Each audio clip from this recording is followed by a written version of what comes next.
और जो है फिर सॉल्व कर देना होता है सिंपली। हम्म तो इस वाले केस में अगर हम जैसे करना चाहें कॉपी पेन लेने के, देखो एनर्जी को अब जरूरी क्या है कि एम जी और एच के फॉर्म में एनर्जी को रिप्रेजेंट किया जाए पहले तो।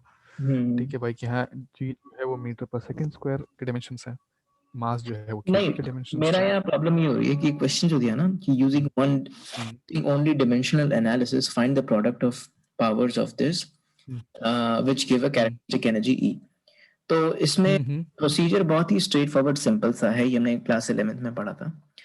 अम, हम्म, कुछ खास नहीं इसमें, लेकिन मैं ये जानना चाह रहा हूँ कि इसमें हम्म, हम एम यूज कर रहे हैं, जी यूज कर रहे हैं, समझ में आता है। हम यहाँ पे एच बार क्यों यूज कर हम्म, रहे हैं? और ये क्वेश्चन का जो हेडिंग है, तो मैं एकदम ऊपर देखो तो dimensional analysis two kinds of quantum, hmm, hmm, ये क्या मतलब है इसका? मतलब हम्म, मेरा सवाल ये भी है कि अम, हमें बेसिकली एनर्जी को एक्सप्रेस करना है एम जी और एच बार के फॉर्म में, के टर्म्स में, और वो हम्म, हम्म, तो होंगे, उनकी हम्म, इंडिविजुअल पावर्स कितनी होगी, हमें ये प्रोसीजर बता देगा कि कितनी होंगी पावर्स। हम्म, बिल्कुल तो हमें फाइनली जो बिल्कुल। मिलेगा, अब वो जो भी हो, एम की पावर 1/2 या फिर 3/2, जो भी हो, हाँ। सवाल ये है कि वो फाइनल हम्म, क्वेश्चन हमें क्या बता रहा है?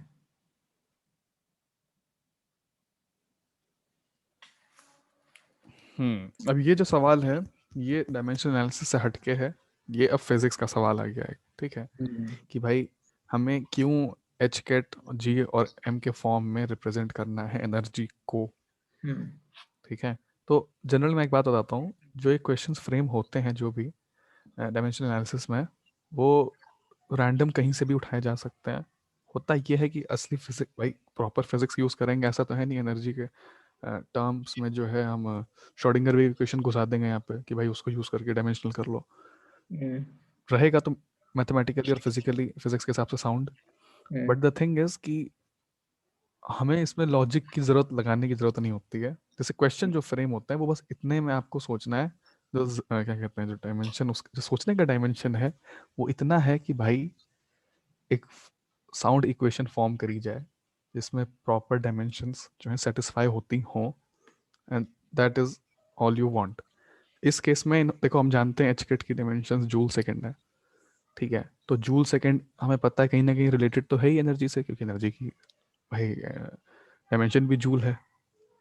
तो कह क्या दिया है कि इसमें हम जंबल कुछ भी कर सकते हैं, देखो हम कुछ भी जंबल आउट करके कुछ भी फॉर्म कर सकते हैं, तो इन्होंने यहाँ पे एच किट दे दिया। हम्म उससे हमें कुछ समझने की जरूरत है नहीं, क्योंकि H cut is a constant ना। यहाँ पर वेरिएबल क्या है, केवल एम वेरिएबल है, energy is directly proportional to तुम्हारी एम बात मैं वी, समझ रहा हूँ। मेरा अदरवाइज सवाल ये जी है इज कि वेरी। डिमेंशन एनालिसिस से हाँ। फाइनल स्टेटमेंट निकल के आएगी इक्वेशन के फॉर्म में, या फिर जो भी एक्सप्रेशन में हाँ। आएगा, उसका इंटरप्रिटेशन हम्म, क्या हो सकता है? क्या लगता है तुम्हें? क्या तुम्हारे पास कोई पर्सपेक्टिव है इस चीज को लेकर? मैं कुछ इंटरप्रिटेशन। चीज तो मैं क्वेश्चन तो सॉल्व ही कर लूंगा, ये मतलब अगर एग्जाम में आता है तो स्ट्रेट फॉरवर्ड हाँ। एल्फा की वैल्यूज निकल जाएंगी, लेकिन इंटरप्रिटेशन की बात। देखो ऐसा है ना कि हम इसका एप्लीकेशन हम समझ पा रहे हैं यहाँ पे कि भाई देखो हम्म क्या होता है फॉर्मूला, कई दफ़ा हम भाई पता लगा नहीं पाते हैं कि क्या फॉर्मूला आना चाहिए। हमें इतना पता होता है कि वेलोसिटी मान लो कहते हैं हाँ मेरी बात सुनना। हम्म मान लो हम कहते हैं कि जो विस्कोसिटी है, ठीक हाँ है, वो वेलोसिटी पे डिपेंड करती है। ठीक है, हमने हम्म ऐसा पता लगाया, हमें ऐसा दिखा कि वो वेलोसिटी की डायरेक्टली प्रोपोर्शनल है, थ्रू हाँ हाँ थ्रू प्रैक्टिकल्स। ठीक है, हम्म तो हमने देखा ठीक है वेलोसिटी के प्रोपोर्शनल है, मान लो उसने ये भी देखा कि वो सरफेस एरिया के भी प्रोपोर्शनल है, जस्ट हम्म से कि हाँ वो सरफेस एरिया के, और मैं कहता हूँ स्क्वायर के प्रोपोर्शनल है, सरफेस हाँ, एरिया के स्क्वायर के प्रोपोर्शनल है, वेलोसिटी के डायरेक्टली प्रोपोर्शनल है, मैं तुम्हारी सिंपल सा बात बात। समझ रहा हूँ, तुम क्या कह रहे हो।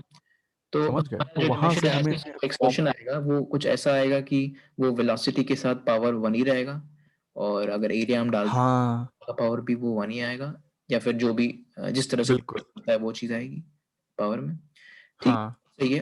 वो चीज इसने यहाँ पे भी किया हुआ है, तुम देखो सोल्यूशन तुम्हारे सामने है इसका।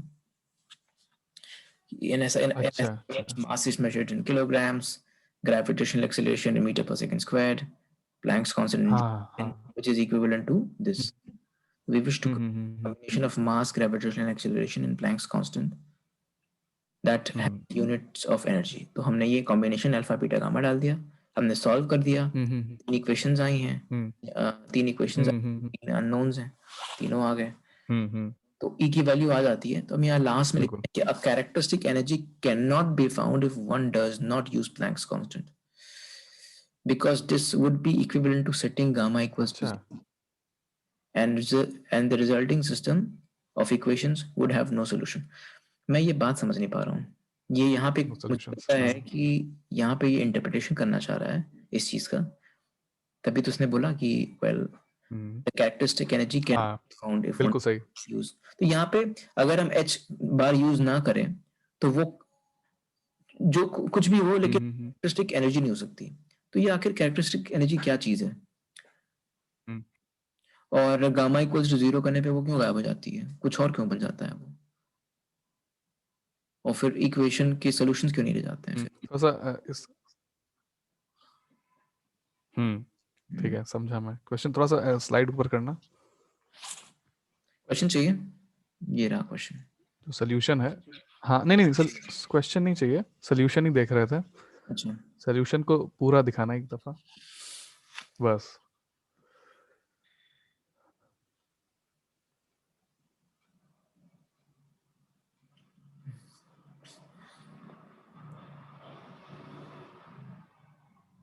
शिवम, इसमें हम जो है बहुत लॉजिकली समझ सकते हैं. ठीक है, जस्ट लॉजिकली सोचना एक बार. जैसा यहाँ पे सामने जो 11th इक्वेशन लिखी हुई है उसमें लेफ्ट हैंड साइड पे लिखा हुआ है कि भाई kg metre square second -2. Right hand side पे अगर गामा वाला पूरा पार्ट हटा दें तो kg to the power alpha metre पर सेकंड स्क्वायर की पावर बीटा. तो अब ये चीज़ बहुत ही मैथमेटिकली साउंड है कि भाई अल्फा और बीटा की हम ऐसी कोई भी वैल्यू नहीं पुट कर सकते. ठीक है, जिससे कि ये इक्वेशन जो है लेफ्ट हैंड साइड के इक्वल हो जाए. समझ रहे हो? हम ऐसा कर ही नहीं पाएंगे क्योंकि जैसे ही हम अल्फा चेंज करेंगे हमें अल्फा तो 1 रखना ही पड़ेगा. देखो we can't do anything on that क्योंकि केजी है लेफ्ट हैंड साइड में, राइट हैंड साइड पे भी केजी है ना, एक ही टर्म है केजी का. मीटर पर सेकंड स्क्वायर की पावर बीटा है. अब बीटा को कैसे चेंज करें कि वो metre square per second square हो जाए? समझ रहे हो? तो देखो मोटी मोटी बात तो यही है कि हम मैथमेटिकली ये चीज़ पॉसिबल ही नहीं है without any having any term which contains all the three, kg, metre and second. So the purpose of involving hcat here है ना is to form a situation in which we can have alpha, beta, gamma valid numbers. अच्छा, मैं एक और बात जोड़ना चाहूंगा. Otherwise जो है इमेजिनरी क्वांटिटी. अगर हाँ बिल्कुल. ग्रेविटेशनल पोटेंशियल एनर्जी की बात करें तो हम बोलेंगे E is equivalent to H, gravitational potential energy. अच्छा, ओके फाइन. या तो M की वैल्यू, उसमें M का पावर अल्फा 1 होगा, G का पावर बीटा 1 होगा, H का पावर गामा 1 होगा. H बार नहीं, H height. Yes that is height ना. हाँ, तो अगर हम हाइट वाला पैरामीटर डाल दें तो आसानी से निकल के आ जाएगा, है ना. तो वो हम बिल्कुल उसकी potential energy gravitational potential energy है. और यहाँ पर हम जो यूज कर रहे हैं वो है mg, लेकिन हम इतना यूज करके हम यहाँ पे hcat यूज कर रहे हैं या h बार यूज कर रहे हैं, प्लैंक्स कांस्टेंट.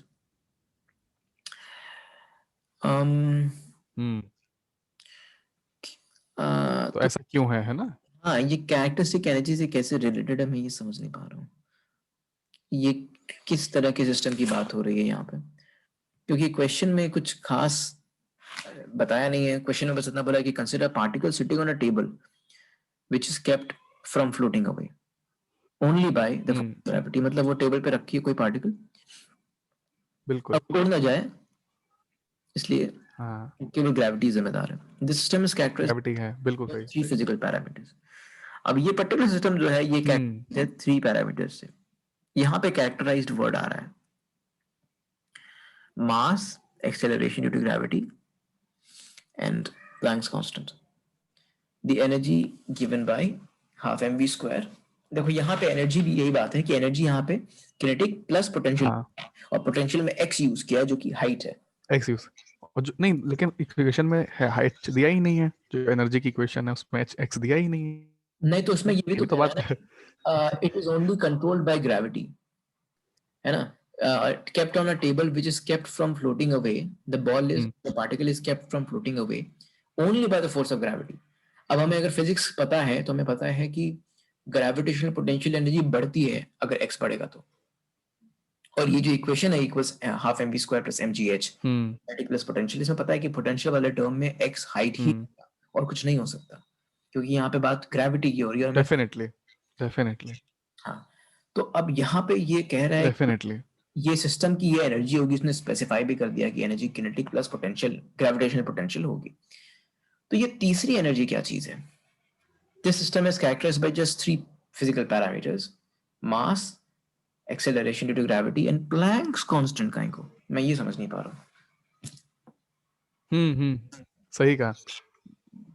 देखो, जहां तक हमारी समझ है, ये जस्ट एक क्वेश्चन को फॉर्म, लाइक उसको इंटरेस्टिंग बनाने के लिए ये क्या कह सकते हैं, इमेजिनरी एनर्जी जो है अज्यूम की हुई है, अकॉर्डिंग टू मी। ठीक है, क्योंकि हूँ। ऐसी एनर्जी इन उसका form of third H point kit, है। भाई न्यूटन मैकेनिक्स है, न्यूटोनियन मैकेनिक्स में इस चीज का कहीं इस्तेमाल है ही नहीं। ठीक है, हाँ, that is invalid character, H kit. Anyway, right, तो यहाँ पे सिर्फ क्वेश्चन को फ्रेम करने के लिए इन्होंने इसको किया है मेरे ख्याल से। अगर सुनो, इसको एक चीज कर सकते हैं कि इस कैरेक्टरिस्टिक एनर्जी को हम, क्योंकि किताब जो है मेरे ख्याल से इस तरीके एमआईटी के, हाँ एमआईटी है, तो ऐसा हो सकता है हमारे जानकारी के तो परे ही होगा। हम्म तो मैं तो चाहता हूँ कि कैरेक्टरिस्टिक एनर्जी को सर्च कर लो एक बार, क्या बोला है, कुछ फॉर्मूला है, उसको फॉर्मूला फॉर उसको उसको कैरेक्टरिस्टिक देखते हैं, एनर्जी। उसको देखते हैं, ये थर्ड पार्ट पढ़ो।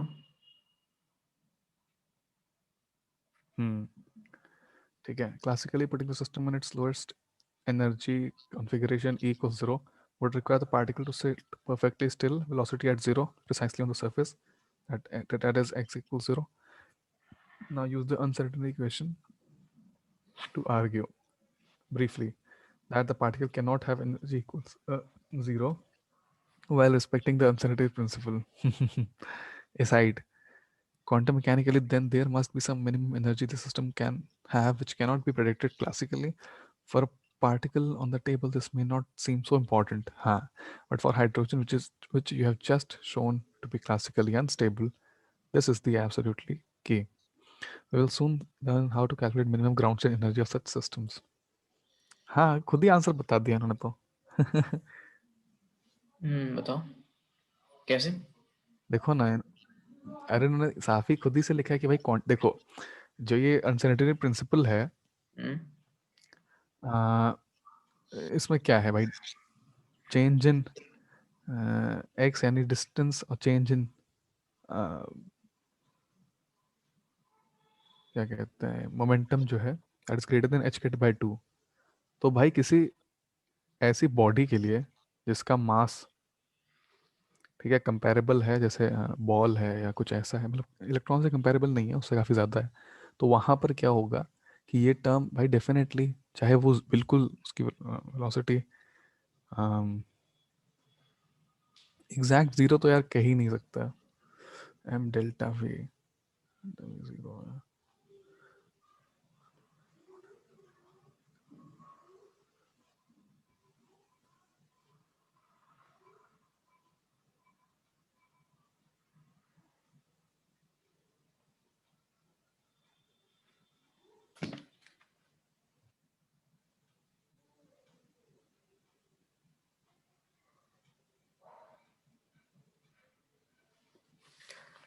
एक्चुअली अगर तुम्हें याद हो, तो हमने क्वांटम मैकेनिक्स में जब हमने हार्मोनिक ऑसिलेटर वाली टॉपिक पढ़ा था, तो उसमें मिनिमम हम्म एनर्जी जो होती है वो कभी जीरो नहीं होती है, हमने ये भी पढ़ा था।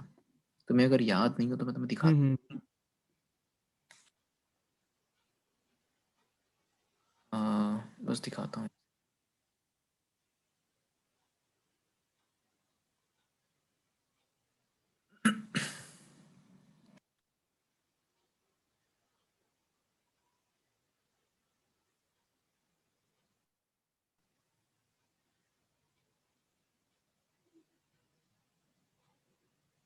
बस दिखाता हूँ तुम्हें मैं। हाँ, तो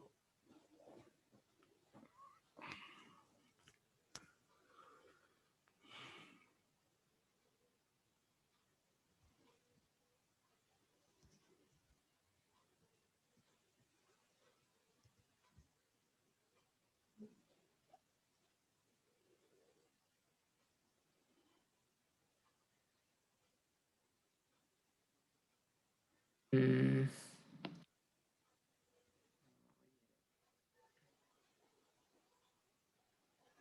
हम, हाँ ये बात हम मैथमेटिकल रेशियो में तो हम समझ भी सकते हैं कि भाई हाँ एनर्जी जो है किसी इलेक्ट्रॉन के केस में तो जीरो हो ही नहीं सकते, हाँ लेकिन किसी मैक्रो मैक्रो पार्टिकल की बात करें like a ball which contains billions of electrons, हाँ तो इस केस में उसकी एवरेज एनर्जी जो है, कह सकते हैं मतलब नेट एनर्जी उसकी जीरो ही रहती है ना भाई, वो वेलोसिटी उसकी जीरो है, दैट इज नॉट मूविंग, हाँ। उसका एक्स जो है डेल्टा एक्स, अरे वो जीरो नहीं भी है अगर, तो अगर डेल्टा वी जीरो है तो समझ लो एनर्जी जीरो है। तो इसमें हाइजेनबर्ग प्रिंसिपल हम क्यों नहीं अप्लाई कर सकते, उसका रीज़न ये भी तो है कि this particle contains in itself a bunch of particles. हम्म।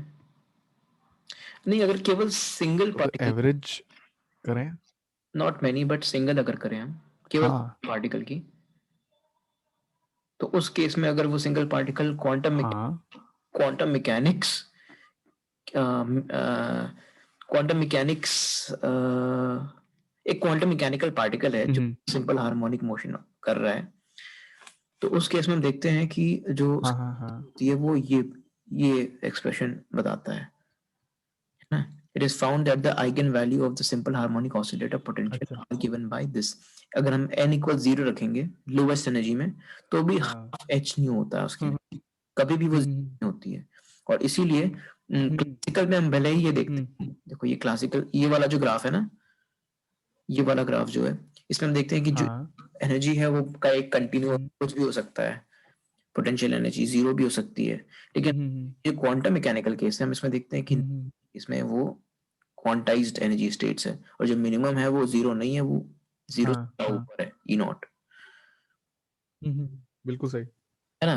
तो अ, हाँ हाँ, तो हाइड्रोजन के केस में कह रहे हैं ना कि quantum mechanically then there must be some minimum energy this system can have, hmm cannot be predicted classically for a particle hmm table. This may not seem so important. अगर table पे कोई particle हाँ रखा है classical world में, तो it may not seem so important, but for hydrogen which you have just shown to be classically unstable, ये पिछले प्रॉब्लम में आती है, उसको शो करना हाँ होता हाँ हाँ हाँ, है अनस्टेबल है। इट अच्छा, एब्सोल्युटली इट इज एब्सोल्युटली की, है ना। सो हम्म सो अब ये बात है कि वापस अगर घूम के आए, तो ये ई की ये जो ई चीज है, ये कैसे इसको इंटरप्रेट करें, ये कैरेक्टरिस्टिक एनर्जी, तो मैं इसको नहीं नहीं, बिल्कुल बिल्कुल सही कह रहे हो, हम्म सही कहा। देखो ये सेकंड वाली इसको जो है हम पता देखना चाहेंगे कि भाई कैरेक्टरिस्टिक एनर्जी जैसा टर्म अगर एग्जिस्ट करता है तो वो कौन सी मैकेनिक्स में एग्जिस्ट करता है, हम्म ठीक है, उसका क्या फॉर्मूला है भाई जो एग्जिस्ट करता है, या क्या डेफिनेशन है, हम्म सर्च करते हैं।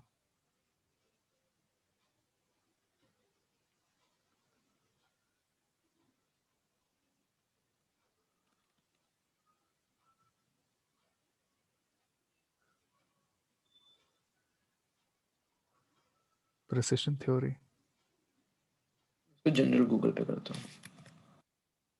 हाँ,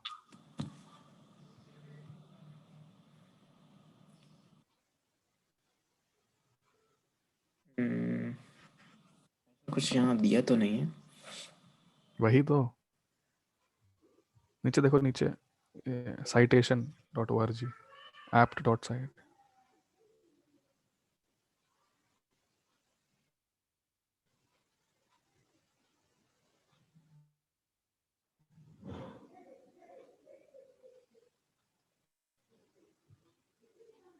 हम्म, ये कोई पेपर आई थिंक। तो ये तुम जानते हैं, हाँ हाँ, और को मैं से एक्सेस करता हूँ।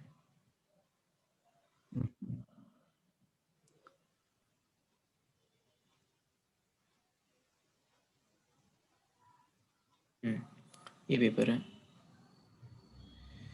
So, हाँ quantum physics is the basic understanding of हाँ function है in a box. Hmm See क्या है? However, it is mathematically complex subject that students find conceptually difficult at the introductory level. It is important to choose simple examples to illustrate the application of formalisms or to a wide range of systems and phenomena. In this way, students gain confidence in using the abstract concepts of quantum mechanics to this end. We have found this instructive to estimate the magnitude of the characteristic energy scales of the number of quantum systems. Okay, यहाँ पे बोल रहा है कि to this end we have found it instructive to estimate the magnitude of the characteristic energy scales of quantum systems using a particle in a box. मतलब अलग अलग systems के अलग अलग कैरेक्टर्स होंगे और उनके कैरेक्टर्स के कारण उनकी अपनी एक एनर्जी होगी, कैरेक्टरिस्टिक एनर्जी। एक जनरल एनर्जी तो होगी, पर उनके हाँ हाँ जो होगी वो एनर्जी अलग होगी। हम्म उसकी बात है हमारी, शायद उसका मतलब ये है the mathematical model is similar to that used in the describing standing waves in a pipe. The purpose of this article is to show how the model can be applied to elucidate the quantum structures of nucleons, protons or neutron in nuclei and electrons in atom, molecules and solids. तो यहाँ पर characteristic energy characteristic energy हमें search करना है simply search करो यार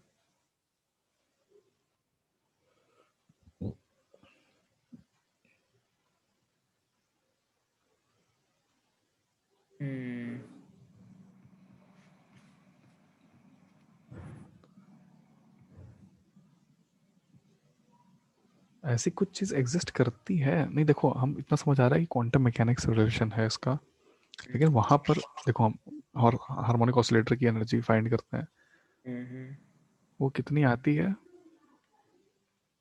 n plus half h nu. हम्म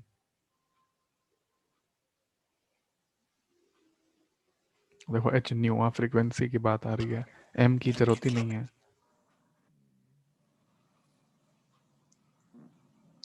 M G H cat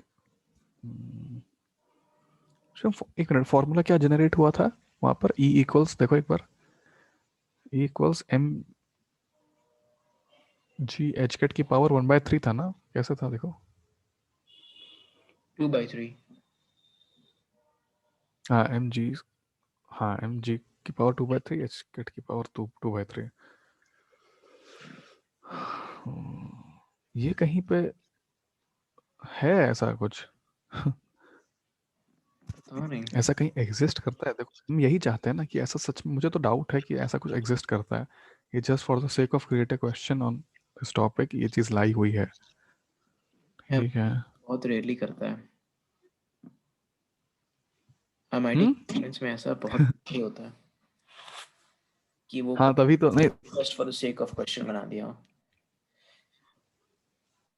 हम्म तभी तो सर्च करना चाहते हैं कि ऐसा अगर एग्जिस्ट करता है तो हमें फॉर्मूला के थ्रू भी हम लोग पहुंच सकते हैं कि ये फॉर्मूला किस पार्टिकल टाइप ऑफ बॉडीज के लिए एग्जिस्ट कर रहा है और किस टाइप की एनर्जी है मैं इसका कंक्लूजन पढ़ता हूँ, शायद कोई आइडिया लगे. हाँ uh, hmm in introductory physics, it is important to illustrate the basic ideas through simple numerical examples. In this article, we have examined 4 diverse quantum systems and calculated the corresponding energy levels using a particle in a box model. The size of the characteristic energy scales agrees to within an order of magnitude with the predictions of more sophisticated models. मतलब किसी एक particular system के character के कारण उसकी energy level जो बनेंगी उन्हें हम कैरेक्टरिस्टिक एनर्जी लेवल्स बोलते हैं. मुझे तो ये समझ में आ रहा है. नहीं तो लेकिन शिवम एक बात बताओ हाँ. इलेक्ट्रॉन तो चाहे कुछ भी हो एक ही हाँ. है इलेक्ट्रॉन तो एक ही है उसके कैरेक्टरिस्टिक्स एक ही रहेंगे चाहे कुछ भी हो जाए हाँ, अब मुझे तो इसमें भाई हम कैसे कहेंगे कि अलग अलग कैरेक्टर होंगे? हाँ, मैं ये कहूँगा कि इसमें हम देखते हैं कि इन्होंने एग्जैक्टली क्या एग्जाम्पल्स दिए हैं इसको समझाने के लिए, है ना? तो इनका जो पहला वाला है सिस्टम, हम्म मतलब पार्टिकल इन हम्म बॉक्स जो हम लोग एकदम आइडियलाइज्ड सेटअप की स्टडी करते हैं, हाँ हाँ हाँ तो पार्टिकल इन बिल्कुल अब ऐसा कभी होगा तो नहीं ना, जो होगा वो पार्टिकल इन एन एटम होगा या पार्टिकल इन न्यूक्लियस होगा, बिल्कुल मॉलिक्यूल होगा। So particle definite in idealised set uh, whose analysis, whose whole idea can be applied to understand the real world problems. तो उन्होंने बोला है कि इलेक्ट्रॉन्स इन एटम, ये पहला वाला टॉपिक, या फिर न्यूक्लियाई इन न्यूक्लियॉन्स इन न्यूक्लियाई। अब ये भी है कि भाई पार्टिकल्स अंदर हैं, किसी बॉक्स के अंदर है। One of the major objectives of nuclear physics is to understand the structure of nuclei. For a spherically, जो चीज तुम्हें अगर लगे कि फिसल गई तो मुझे रोकना, तो मैं दोबारा पढ़ दूंगा।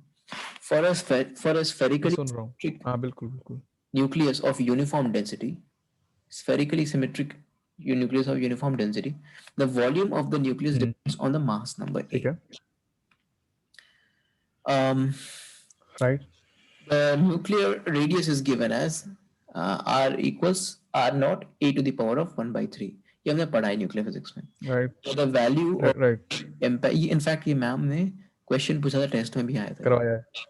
where the value अच्छा of empirical constant r naught depends on the type of scattering experiment employed to prove the structure of the nucleus. r naught empirical constant है जो कि हम एक्सपेरिमेंटली फाइंड आउट करते हैं, और ये डिपेंड करता है कि the type of scattering set हम जो यूज कर रहे हैं। We take the r naught to be 1.2 Fermi, corresponding to measuring the size of nuclear charge distribution. 1.2 Fermi, corresponding to measuring the size of nuclear charge distribution. हाँ, nuclear charge distribution यानी जो है atom का radius basically. ठीक है, कहाँ तक charge है जो Apply the model. एग्जिस्ट करता है। हाँ, we now apply the model to calculate the nuclear energy level structure of Ca। क्या चीज है? कैल्शियम। Yes, calcium, correct. मैं भूल गया हूँ, केमिस्ट्री मुझे पढ़े बहुत समय हो गया। तो we now apply the model to calculate the nuclear energy level structure of calcium atom using a nucleon in a box of width L equals 8.2 Fermi, which corresponds to nuclear radius of 4.1 Fermi in calcium. Using a nucleon in a box of width L equals 8.2 Fermi, nucleon in a box of width. The box की width दी हुई है 8.2 Fermi, which correspond to nuclear radius of, अच्छा half कर दिया है। Okay, sorry. हाँ बिल्कुल। Radius obviously, हाँ मैं वही समझ रहा था। In calcium atom, हाँ this हाँ ठीक है। gives E1 equals yes 3.06 mega electron volt, and E2 is equal to that। ये पहले का है।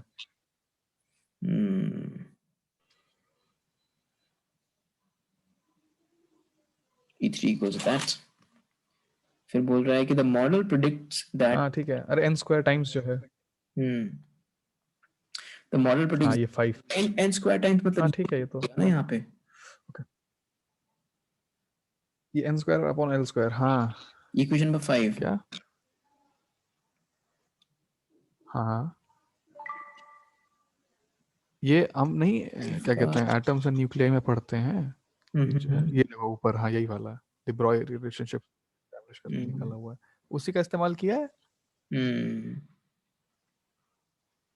हाँ, और इसको बेसिकली एन स्क्वायर के प्रोपोर्शनल है।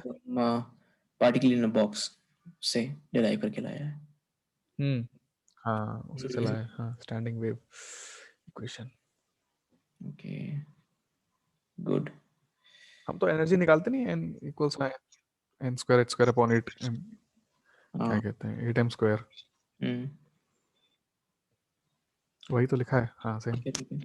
The model predicts that the energy level spacing for the first few energy levels in a calcium nucleus is of the order of 10 mega electron volt. For these lower energy levels, the model is consistent with the energy scale calculated using other potential energy functions. The single particle model can be further defined by including the nucleon orbital angular momentum in the description. This nuclear shell model is often used as a starting point for a more sophisticated analysis of nuclear structure. अब इसमें क्या कह रहे हैं कि भाई ठीक है, हमने इस क्वांटम मैकेनिकली जो फाइंड किया तो 10 मेगा इलेक्ट्रॉन वोल्ट्स के ऑर्डर में आना चाहिए। तो फिर जो है कि नहीं, दूसरी पोटेंशियल एनर्जी के दूसरे फंक्शन हम नहीं जानते कौन से हैं ये, बट उनके थ्रू जो है वेरीफाई हो गया कि ऐसा ही आना चाहिए, यानी क्वांटम मैकेनिक्स की मैथ सही है, इन्होंने कह दिया। फिर क्या कहते हैं कि हमने जो है और वाइटल एंगुलर मोमेंटम का कॉन्सेप्ट, अब भाई ये तो देखो न्यूटोनियन मैकेनिक्स में होता है।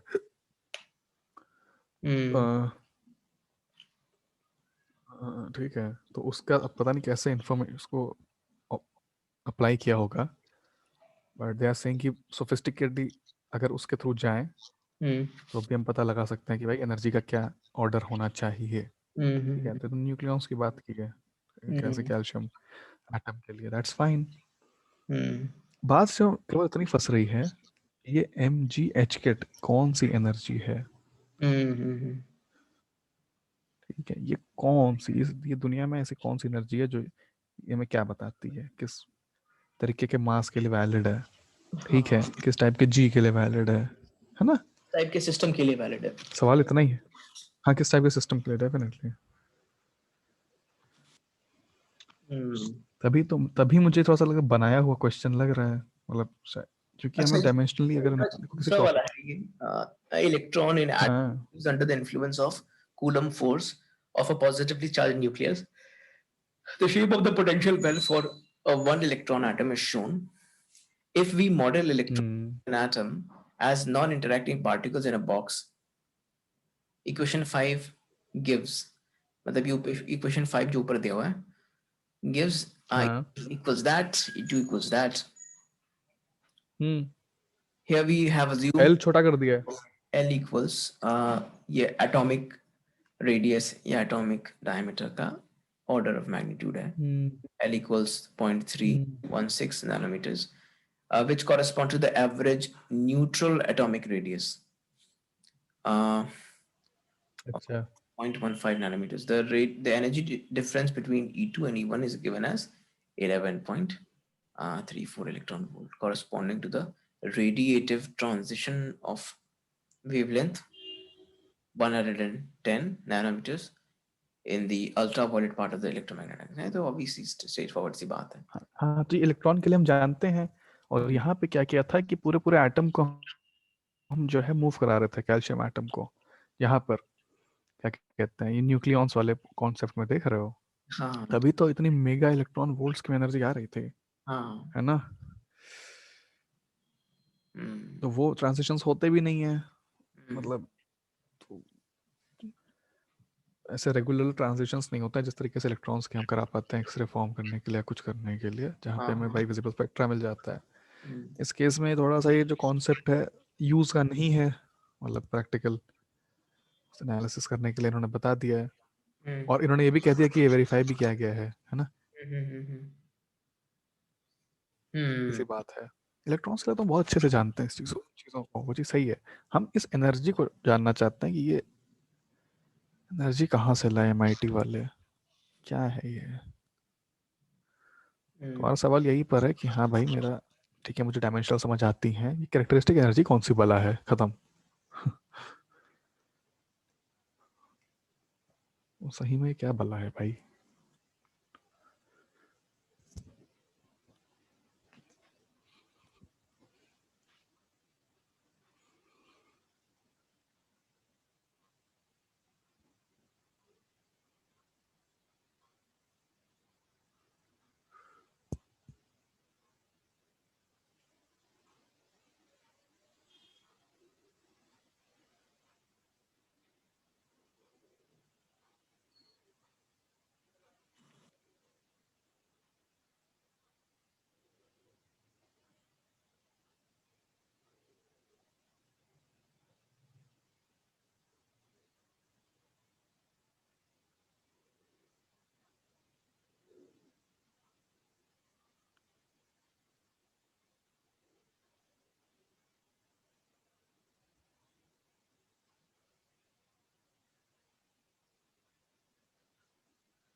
ये स्माइली क्यों बन के आ रहा है? अच्छा, ये एक्चुअली कॉर्नर हाँ यूनिवर्सिटी का ही है। आ, आ, ये हाँ हाँ। प्री एक्सेस साइट है। इसमें मतलब कोई भी पेपर पब्लिश होने से पहले यहाँ पे आता है, अच्छा। फ्री हाँ हाँ। अवेलेबल है।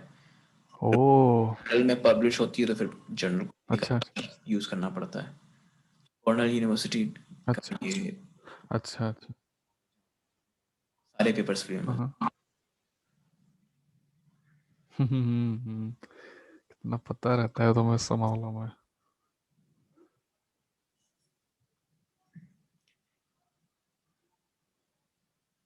35.50 यूरो। हैं। हाँ, ये पीडीएफ को बाय करने के लिए यही पीडीएफ है ना। अब अरे भाई साहब। कांस्टेंट। हाँ, अब अगर मुझे इसी को ये तो कैपिटल जी है ना। कहाँ पे, हाँ कैपिटल जी है। तो हम्म ये पेपर देखते हैं हुआ है कहीं।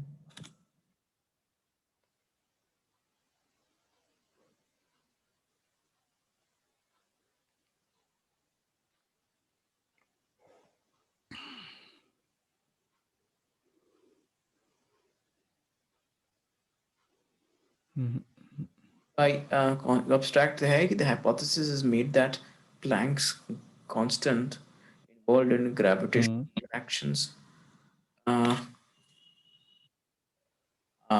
एक्चुअली जो स्मॉल जी होती है ना, हाँ स्मॉल जी होता है उसमें कैपिटल जी छुपा होता है। हाँ हाँ। तो हम अगर कैपिटल जी से भी रिलेशन निकाल लेते तो एटलीस्ट कुछ हद तक समझ में आएगा। तो नहीं, हाइपोथेसिस दैट प्लैंक्स, कुछ बोल रहे हो? मैं कह रहा हूँ कि जो कैपिटल जी है, तो भाई वो यहाँ से न्यूटन्स के जो फॉर्मूला है ग्रेविटेशनल फोर्स का, कि force is directly proportional to m × m upon r²।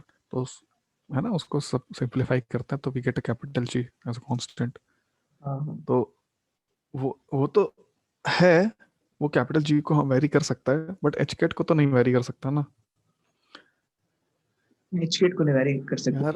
अगर हाँ स्मॉल जी है ना, वो स्मॉल जी 9.8 ये अर्थ के लिए है और अर्थ सरफेस के लिए है इन पर्टिकुलर। हाँ हाँ हाँ, बिल्कुल लेकिन अगर अर्थ बिल्कुल बिल्कुल ना हो कि वो बिल्कुल कहीं सही। और है, बॉडी एक जनरल है कहीं जनरल, लेट्स हम्म। मार्स पे है या फिर कोई बड़े हाँ, वहां पे कैपिटल एम की वैल्यू बदल जाएगी, सही कहा।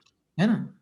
पार्टिकल तो वही रहेगा, पार्टिकल का हाँ हाँ यार, हाँ हम लिखते हैं ना M G is equal to हाँ बिल्कुल। जी M1 M2 अपॉन हाँ, r²।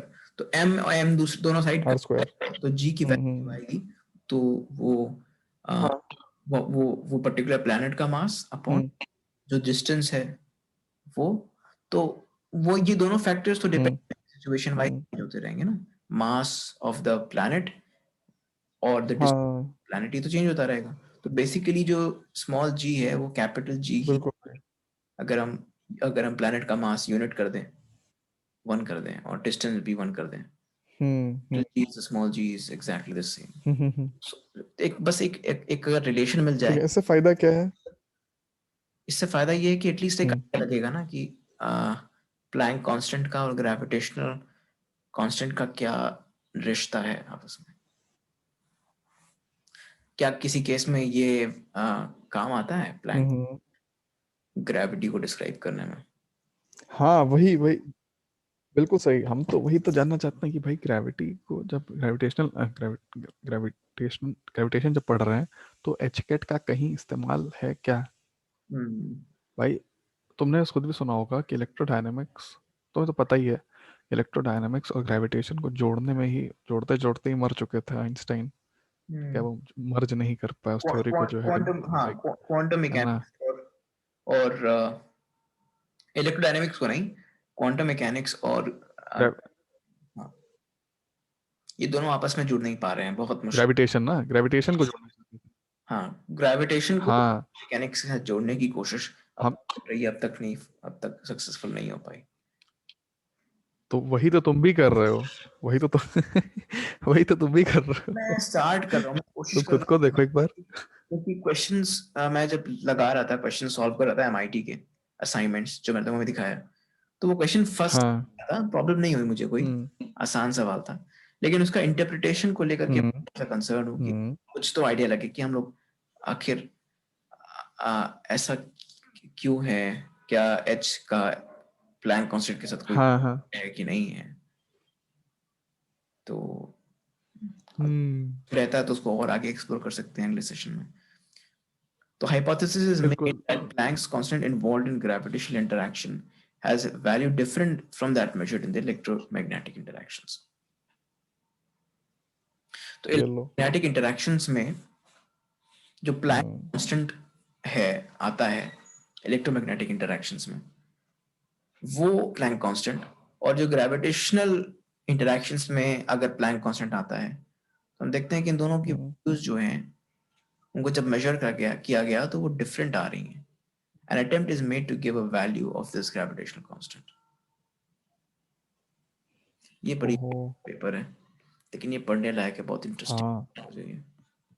रुको मैं इसे एक्सेस करता सही हूँ, कहा मैं इसे रखूंगा हम्म और फिर तो ये पेपर 90 ये 74 का है, possible gravitational Planck's constant, the hypothesis is made, ये वही एब्स्ट्रैक्ट है. फिर है classical gravitation theory does Planck's constant. Obviously gravitational और प्लैंक ये दो अलग अलग दुनिया. वही वही तो Attempts made until now to build a बिल्कुल quantum बिल्कुल gravitation always assumed that Planck's constant has the same value both in electromagnetic and gravitational phenomena. On the other hand, all that we know about Planck's constant comes out from the electromagnetic experiments.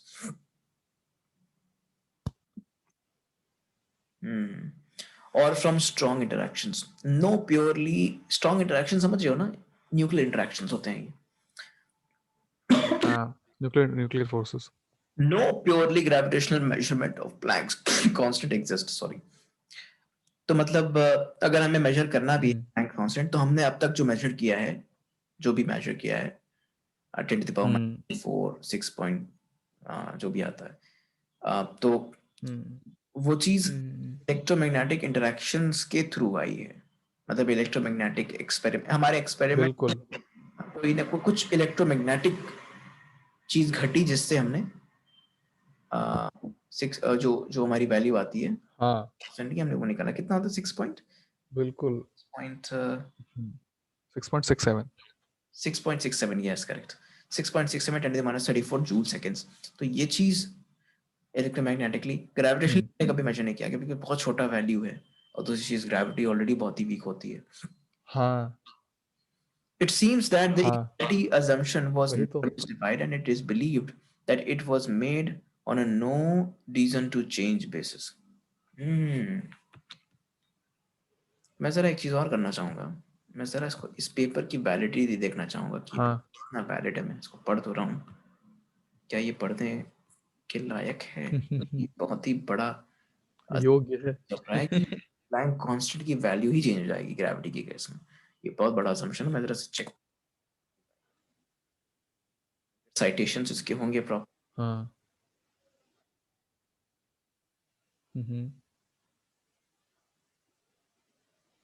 चार citations और कोई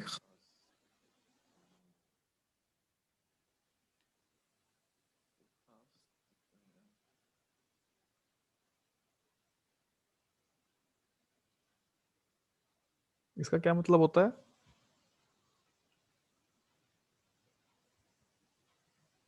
hello मैं कह रहा हूँ क्या है 4 मतलब क्या मतलब मैं समझा नहीं. तूने कहा था 4 साइटेशंस है मतलब क्या होता है ये चार साइटेशंस का मतलब होता है कि कि इसको 4 लोगों ने साइट किया है. हालांकि ये नंबर बहुत ही ज्यादा एक्यूरेट नहीं होता है क्योंकि मैंने देखा है कि ऐसे बहुत सारे पेपर्स हैं जिनको हजारों की संख्या में साइटेशंस मिलती हैं, लेकिन बावजूद 4 ही 5 साइटेशंस दिखता है गूगल पे, गूगल स्कॉलर पे. तो मुझे थोड़ा सा इसमें डाउट होता है. अच्छा अच्छा तो ये इन बहुत लोगों ने इसको इस्तेमाल किया है ना कहने का मतलब ये है साइटेशन जितनी ज्यादा होती हैं वो पेपर उतना फेमस होता है. दैट इज वो फेम हाँ पैरामीटर है, कितना फेम है, कितना वैल्यू है इस पेपर में. मैं दिखाता हूँ कि मैंने जब ये फाइनल लेक्चर्स खोला था हाँ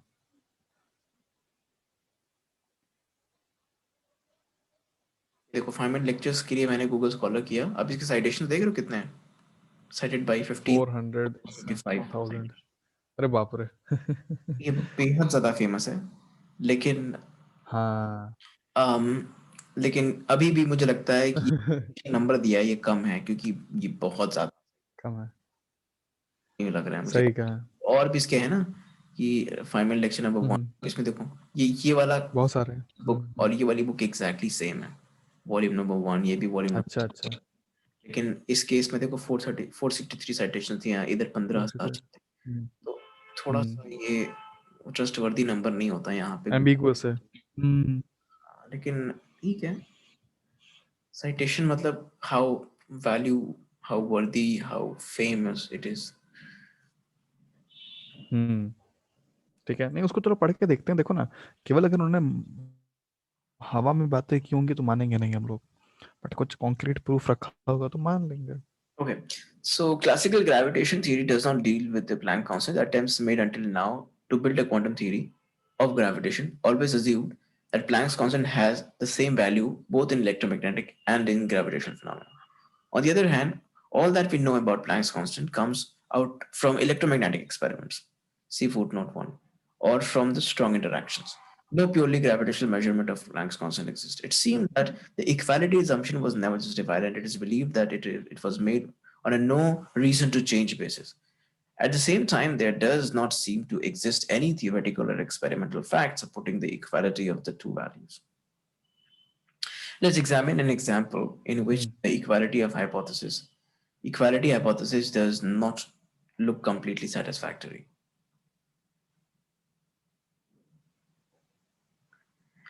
This is the solution of the problem of gravitational radiation from a rotating rod. The solution given by the general relativity hmm. of the rod rotating at a practical speed shows that gravitational radiation is to be expected. The frequency of this radiation should be equal to angular frequency of rotation.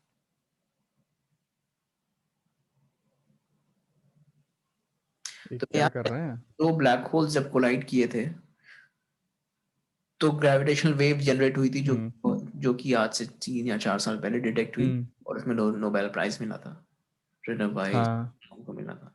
बिल्कुल। तो हाँ है। उस case में जो चीज थी ना कि भाई दो ब्लैक होल्स हैं वो आपस में कोलाइड करते हैं, तो वो सीधा नहीं कोलाइड करते हैं। हम्म। तुमने देखा था वो हम्म। यूट्यूब पे एक अच्छा। क्लिप है, नहीं नहीं नहीं। एग्जैक्टली वही प्रॉब्लम है, और उसमें ग्रेविटेशनल रेडिएशन जो निकलती है वो भी तुम्हें इसमें दिखाई पड़ेगी। हाँ। अच्छा अच्छा। अरे भाई साहब। ये देखो, ओके ये देखो, साउंड भी है। अरे ये बाप रे। दो ब्लैक होल्स हैं, ये आपस में भी कोलाइड कैलटेक। वाले हैं, बहुत क्लोज आ गए हैं और ये बस कोलाइड करने वाले अच्छा। हैं। हम्म। इनकी एंगुलर ये रुक रुक के चल रहा है ऐसे? हाँ, ये रुक रुक के चल रहा है कि वीडियो ही ऐसा है? कंटिन्यूअस चल रहा है। अरे वाओ। तो ये दो ब्लैक क्या होल, सेटिस्फैक्शन था इसको देख।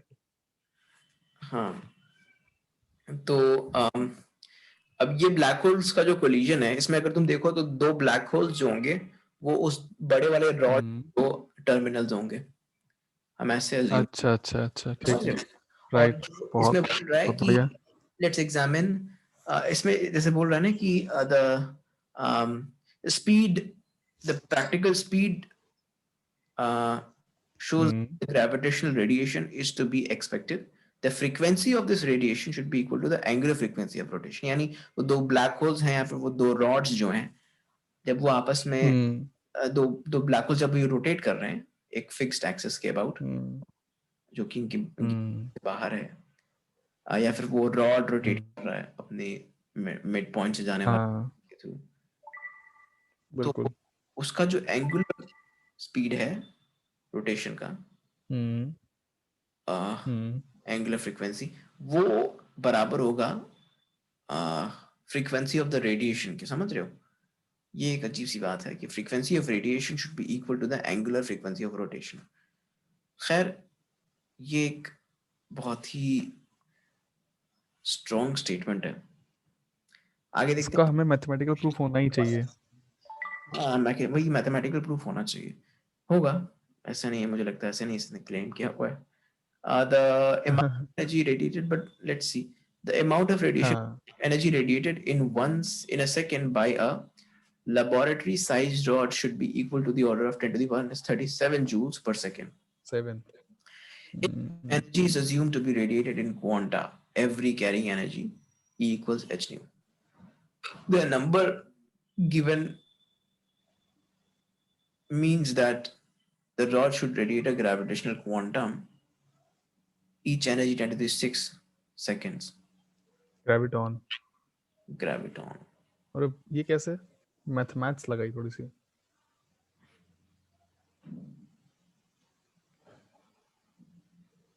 यानी कि 10⁶ यानी कि 1 मिलियन सेकेंड्स में एक ग्रेविटॉन एमिट होगा।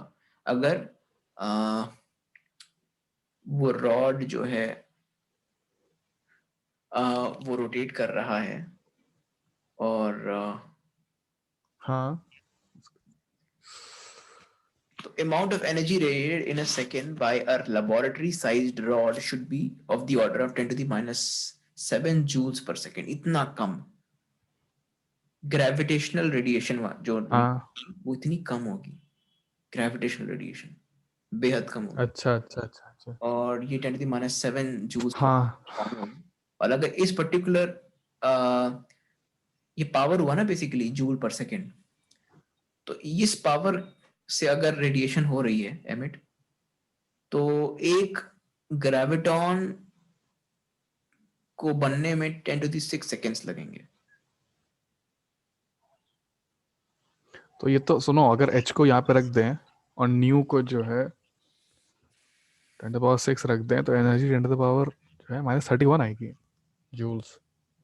हम्म।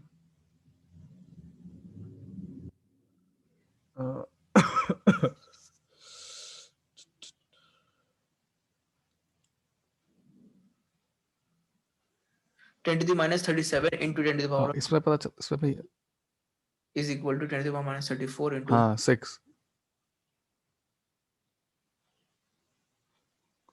34 कहाँ से आएगा? h है ना 34।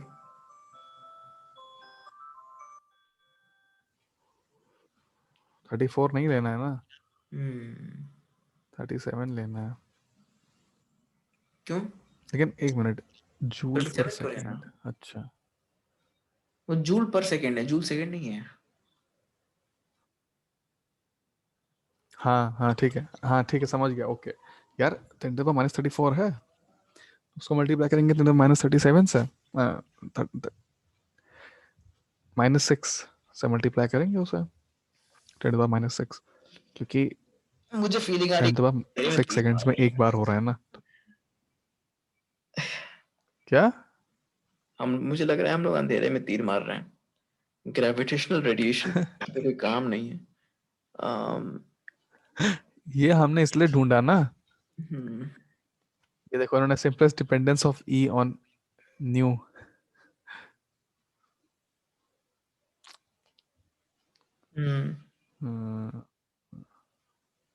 अब यहाँ पे जी क्या चीज है? स्मॉल जी उसको कहीं स्पेसिफाई किया होगा। दिख तो नहीं रहा है। ग्रेविटेशनल पोटेंशियल एनर्जी की बात कर रहा है ये।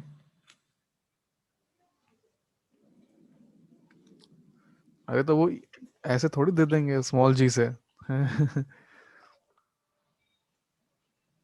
एल क्या है, आर क्या है, क्यू क्या है? यहाँ पे तो बहुत नई नई बातों की बात करी गई है। बहुत सारी नई नई बातें हैं यहाँ पे। एक बात यार मेरे को समझनी पड़ेगी, ये देखो कितना स्मॉल कांस्टेंट आया यहाँ पे, 10⁻77। और भाई साहब, ये देखो ये इन्होंने क्या पता किया है। इनका प्लैंक्स कांस्टेंट जो है 10⁻77 जूल सेकंड है। Unbelievable number. Fuck fuck. देखा देखा तभी आइंस्टाइन मर गए। उन्होंने कहा भाई क्वांटम मैकेनिक्स और ग्रेविटेशन को हम नहीं मर्ज कर पाएंगे। और इन्होंने साफ साफ बोल दिया कि नहीं भाई, मर्ज कर देंगे तो अलग अलग प्लैंक्स कांस्टेंट आएंगे, उसकी वैल्यू ये होगी। देख रहा है? Yeah, like that, the result is apparently paradoxical since we are accustomed to the one-valued electromagnetic Planck constant. Apparently paradoxical. This takes up the same value for any emitting system due to the fact that the charge takes only one value. Equation यार Shivam, I have got हाँ a very strong feeling. सुनो मेरी बात सुनो। मुझे बहुत strong feeling है कि इन्होंने जो एमआईटी वालों ने जो क्वेश्चन फॉर्म किया है यार, वो इक्वेशन क्वेश्चन फॉर्म करने के लिए ही क्वेश्चन फॉर्म हुआ है। ऐसा कुछ एनर्जी एग्जिस्ट भाई करती नहीं है जो कि दी जाए एम जी एच कैट के फॉर्म में यार। ये देखो, शायद यहाँ पे कोई इक्वेशन दिख जाए मुझे। ढूंढो भाई। तुम ये भी कर सकते हो energy in terms of M G N H cut, ऐसे भी सर्च कर सकते थे। चलो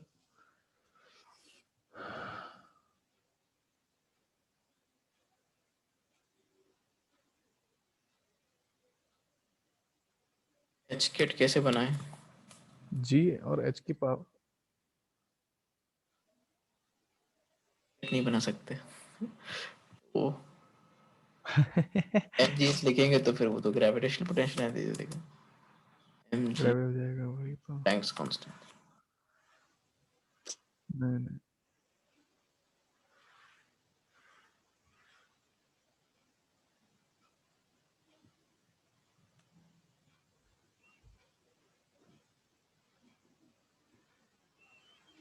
देखो मुझे दिखा के दिखाओ तुम, तब मैं मानूं कि ऐसा कुछ। Sorry. In theoretical physics, quantum gravity is a field of theoretical physics that seeks to describe gravity according to the principles of quantum mechanics and where quantum physics cannot be ignored, such as the vicinity of black holes or similar compact astrophysical objects where the effects of gravity are strong, such as the neutron star. Three of the four fundamental forces of physics are described within the framework of quantum mechanics and the quantum field theory. The current understanding of the fourth force, gravity, is based on Albert Einstein's general theory of relativity, which is formulated within the entirely different framework of classical physics. However, the description is incomplete. Describing the gravitational field of a black hole in the general theory of relativity, physical quantities such as space-time curvature diverges at the center of the black hole. This signals the breakdown of general theory of relativity and the need for a theory that goes beyond general relativity to the quantum. At distance very close to the center of the black hole, closer than the Planck scale, quantum fluctuations of space-time are expected to play an important role. To describe these quantum effects, a theory of quantum gravity is needed. Such a theory should allow the description to be extended closer to the center of, and might even allow an understanding of the physics at the center of the black hole. On more formal grounds, one can argue that a classical system cannot consistently be coupled to a quantum one. समझ रहे हो? हाँ भाई, cannot be coupled ना, वही तो हम शुरू से ही कह रहा हूँ। The field of quantum gravity is actively developing, and theorists are exploring a variety of approaches to the problem of quantum gravity. The most popular approach being M theory and the loop quantum gravity. M theory string theory का दूसरा नाम है. All of these अच्छा अच्छा अच्छा। approaches aim to describe the quantum behavior of the gravitational field. This does not necessarily include unifying all the fundamental interactions into a single mathematical framework. However, many approaches to quantum gravity, such as the string theory, try to develop a framework that describes all the fundamental forces. Such theories are often referred to as theory of everything. Others, such as loop quantum gravity, make no such attempts. Instead, they make an effort to quantize the gravitational field while it is kept separate from other forces.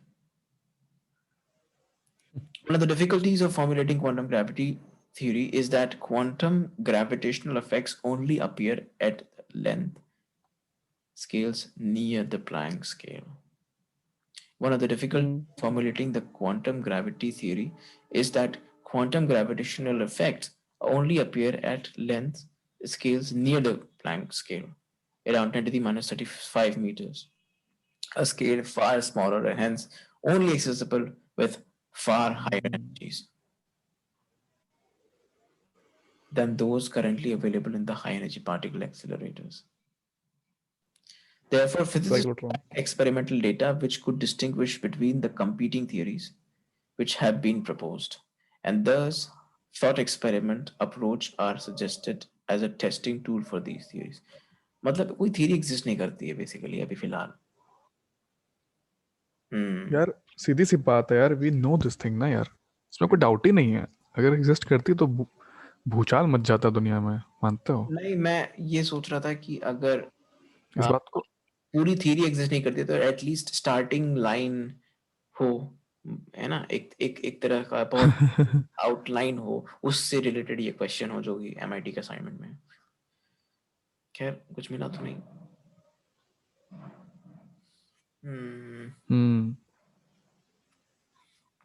नहीं, गलत नहीं है तुम्हारा सोचना, अच्छा सोचा तुमने कि हाँ अगर ऐसा कुछ एग्जिस्ट करता है तो क्या है. बट जैसा कि मैंने कहा कि हाँ हो सकता है कि इन्होंने क्वेश्चन फ्रेम करने के लिए ऐसी बात उठा के रख दी हो कि हाँ इस तरीके से सोचा जा रहा था. ठीक है, जब मर्ज करने जा रहे थे तो हो सकता है इस तरीके से सोचा हो, but it is not in sync with what it is. तो फिर जो है क्वेश्चन फ्रेम करके डाल दिया, आप सोचते रहिए. कोई दिक्कत नहीं. क्वेश्चन तो सही से हो रहा है ना ये वाला, और तो कहीं मेरे ख्याल से इसमें हाँ कोई दिक्कत नहीं आ रही होगी.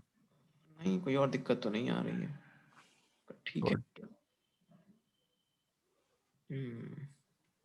ठीक है, अच्छा रहा. चलो कुछ बातें फिक्स हुई आज, ग्रेविटेशनल वेव्स भी देख ली. कल हम लोग वो करते हैं कि